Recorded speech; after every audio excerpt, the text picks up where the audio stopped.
mataimakin shugaban kasa wanda ake ce ma Alhaji Mahmud Bawumia ya kawo nashi duka gaisuwa ga musulmai da irin ilimi kuma da ya kara muna ko knowledge kuma da ya kara muna da irin kokarin kuma da su ma suke da shi da suke so su ma kasar nan. Jama'a kamar da kuka sani dukkan ministan kuma zango kuma shi kuma Mustapha Amin shi ma zuwa nashi zatuttuka da irin godiyan da president Nana Akufo-Addo ke ma shugaban Ghana gaba daya ko kuma ce musulman Ghana duka gaba daya giftin da ya ba da envelope. Farko dai ya ba mutanen mu shance yan committee Eid ya ba su nasu envelope, na biyu kuma ya ba sarakai jango duka gaba daya ya ba su nasu, sannan kuma na uku ya ba shi shugaban malumma gaba daya wanda ake ce ma national chief imam kuma ya ba shi envelope. Sai muna godiya Allah ba mu tare.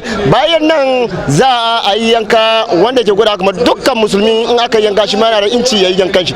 Allah ya maimaita muna, Allah ya ba mu sarbo. Yanda kuka sani Hausa Television kenan, ni ne naku Abdullahi Alhassan Balan.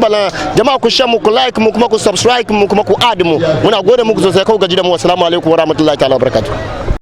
لبيك اللهم لبيك لبيك لا شريك لك لبيك إن الحمد والنعمة لك والملك لا شريك لك لبيك اللهم لبيك لبيك لا شريك لك لبيك إن الحمد والنعمة لك والملك لا شريك لك لبيك اللهم لبيك لبيك لا شريك لك لبيك إن الحمد والنعمة لك والملك لا شريك لك لبيك اللهم لبيك لبيك لا شريك لك لبيك إن الحمد